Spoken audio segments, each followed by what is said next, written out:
That's just born. That's just born, man. Like, They love what they are doing. What's this man's name? like, Hi guys. Welcome back again to the channel. Today we are going to be checking out SAS operator smoked this Nairobi Insurgents. This is their first time actually checking out this incident. Yeah. We are super excited for this one. Let's get right into the video, guys. Tuesday, January 15th, 2019. A British SAS operator on a mission to train local Kenyan defense forces quickly found himself in the middle of a 2-day siege at the luxury Duset D2 complex in Nairobi. The 5 gunmen unleashed fury as... Okay, this was when the SAS came to save the Kenyan people. Yeah. Oh, you know about the incident? Yeah, You read about it or watch it? I saw it on the internet. Wow. wow. This is the first time I've actually seen this. 2-day siege. Siege, that's a long time. I know they are not planned to be in the siege. So They just came to rescue. Hundreds of innocent civilians ran for their lives. But not before the solo operator grabbed his weapon and his kit and stormed in, self-initiating an off-duty rescue mission.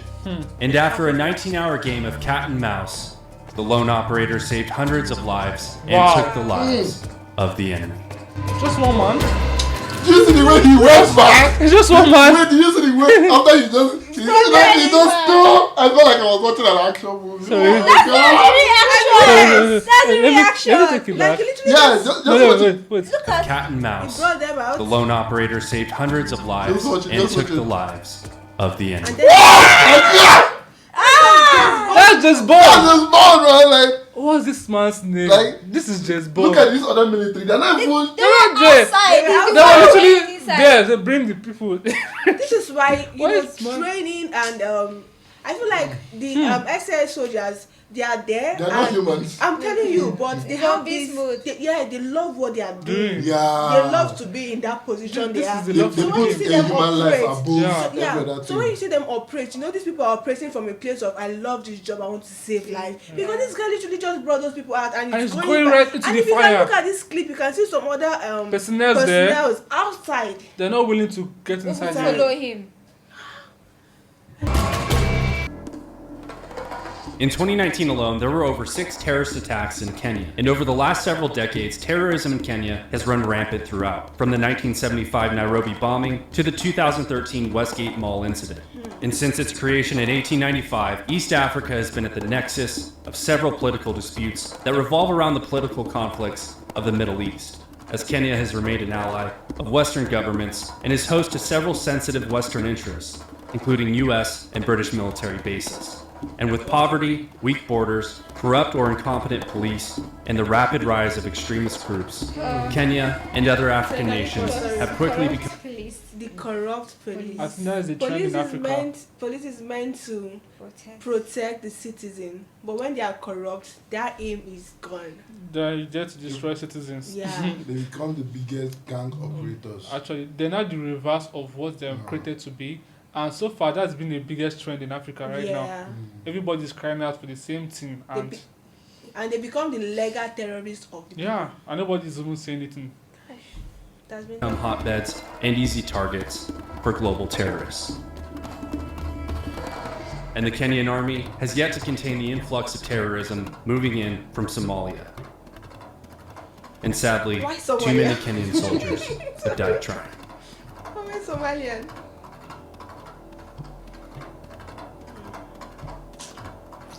At the forefront of Kenya's counter-terrorism efforts are the Kenyan Defense Forces, well-armed and well-trained Special Operations Forces. The Kenyan Special Operations Regiment, the 30th Special Forces Battalion, and the 40th Ranger Strike Force, who have all received their training from both US and British Military Special Operations Command, such as the US Army's highly capable Green Berets and the United Kingdom's ultra-secretive Special Air Service. Yes. My guys. And in January of 2019, an SAS team was sent out to do just that. They send the right people. They've been created for these Yeah. difficult situations.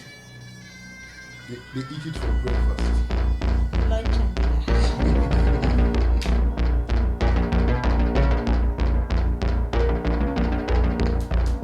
Amongst the SAS team was a team member by the name of Christian Craighead. Might just bond.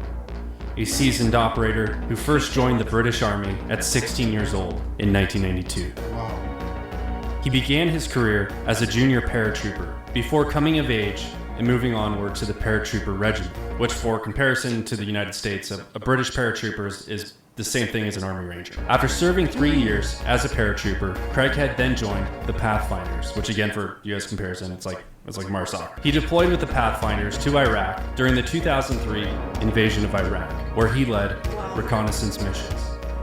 And around 9 years later, he attended and completed the SAS's notorious 6-month-long selection program and joined the SAS regiment. And in true SAS fashion, the rest of his history is lost and remains untold, as the ethics of the Special Air Service are true to form of the phrase, the quiet professionals. But the SAS's legendary exploits over the years have often superseded their efforts of secrecy. The end came with an assault on the building by the Army's Special Air Services Regiment, the SAS. And at the tip of their spear lies the 22nd SAS Regiment, the Special Air Services Tier 1 unit, of which Craighead belonged. And when his seemingly peaceful training mission in Kenya took an unpredictable turn, Craighead delivered the gunman an unpredictable turn of his own. Yeah. And on the afternoon of January 19th, at approximately 3 p.m., at the 5-star Duset D2 hotel complex, as guests were having lunch and shopping around, 5 Kenyan nationals of non-Somali descent were moments away from executing a calculated attack. The terrorist cell had traveled to the complex from their home base located in Somalia, armed with AK-47s, hand grenades, and an IED. Like, how did the terrorists drive all the way to that location without a police noticing what is in the As van? they Remember said, the first they say weak border corrupted- police, Okay. and they have weak border. Because how will you live in another country with arm and get to another country to conduct illegal activity? Make it make sense. The men staged outside of the complex. The 14 Riverside complex in its entirety is one of East Africa's largest and more upscale developments, consisting of banks, restaurants, executive offices, and the hotel itself. A stage with stark contrast to the barbaric attack that was soon to unfold.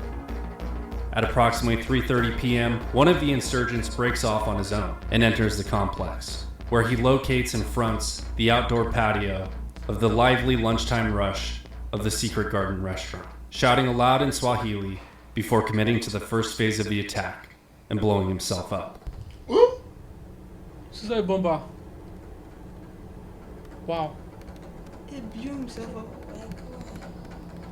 What is the mentality behind that? Like why? If you want to commit suicide, don't If do you it di- alone. if you don't want to live, Don't do it die in alone. peace Die alone. in peace. why kill other people? I'm fully Yeah, fine. why? Like, why? Ah.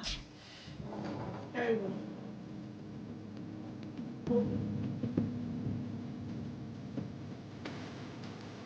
Once the I'm explosion was getting heard, angry. the 4 men began their assault, where they engaged 2 Kenyan police officers guarding the gate. The men then threw hand grenades at 3 unattended parked cars, setting phase 2 of the attack into motion. 2 explosions to create panic and confusion. The 4 men then entered the complex and split up into 2 groups as they made their way to the first office block and began shooting and throwing grenades inside. And at this point, everyone is trying to escape and call for help by any means necessary.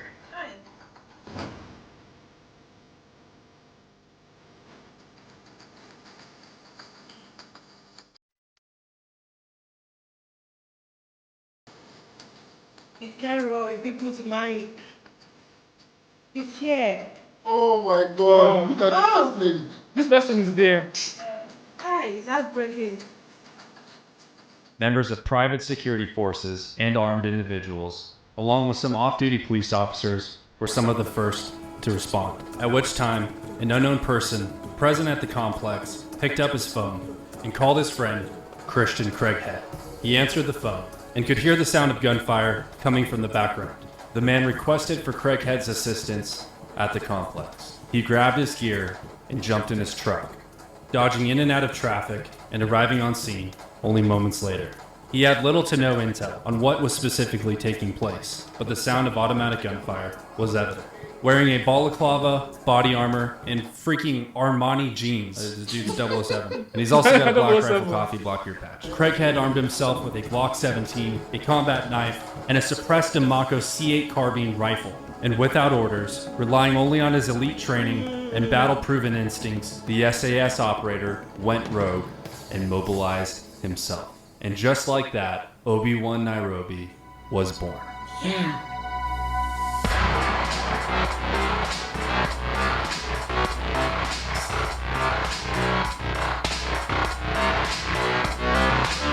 Craighead could be seen escorting dozens of civilians out of the complex, and even carrying out the wounded. And with each pull, he turned around and went right back in and did it again. The locals were in awe of a masked foreigner who appeared to be single-handedly taking control of the situation wherever he could.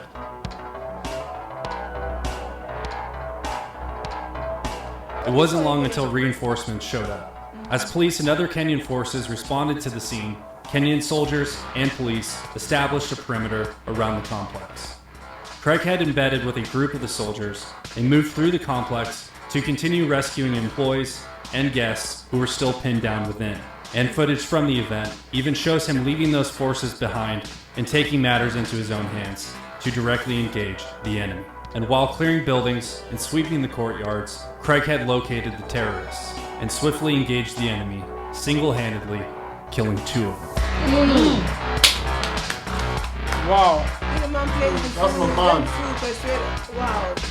The man is solid. Gunfire altogether had ceased, and authorities and Craighead alike began to clear the rest of the complex, as the actual number of attackers was unknown at this time. He assisted with coordinating logistics with local Kenyan authorities, went room to room searching for remaining attackers, and provided remaining civilians with a safe escort to the outside perimeter of the complex. While it had been thought that the threat had been neutralized, after a few hours, gunfire and explosions were again heard in the early hours on January 16th. As Kenyan police located the remaining 2 gunmen in a hotel room, and after engaging the men, the Kenyan police apprehended the wounded suspects. And by 11:48 p.m., the Kenyan government announced that the 14 Riverside complex had officially been secured.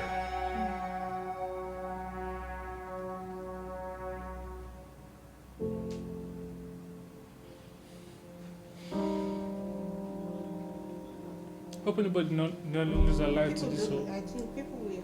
The explosion, the That suicide, explosion, and yeah. Oh, through the It's first going to take operation. life, some people.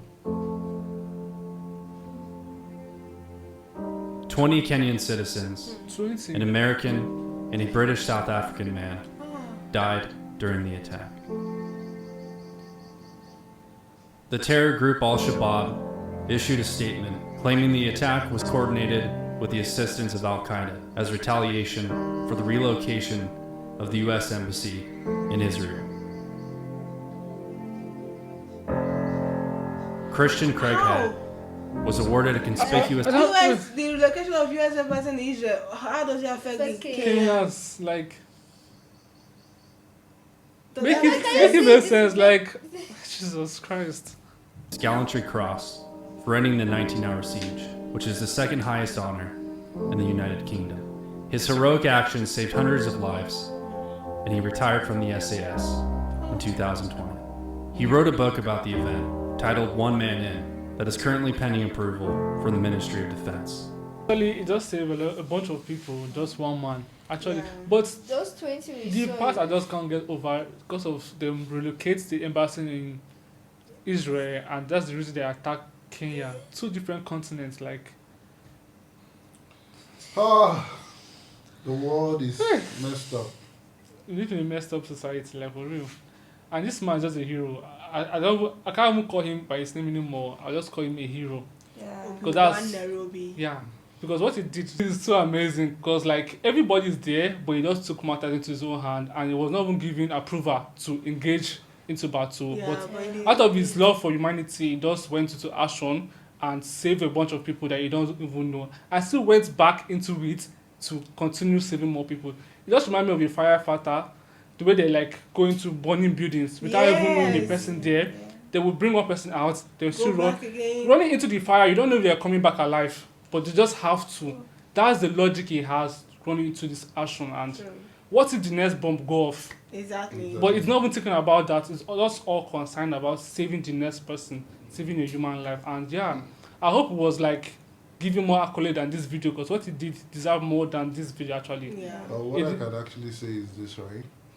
Is the fact that you go into the SAS a human being, you come out a beast. Yeah. A trained one. So Yeah. like, let me think about the kind of training he has been through He actually to showed- put him into this kind Yeah. of mood. He actually showed the great strength of the SAS Yeah. training. Because if there were like 2 SAS personnel, they were saying they are 2. But they are just one, and you could perform this. But you If notice they one were thing. two, Wait. those even one, No. those guys are in danger. You know one thing? The policemen, they were outside the perimeter Yes. securing it. No.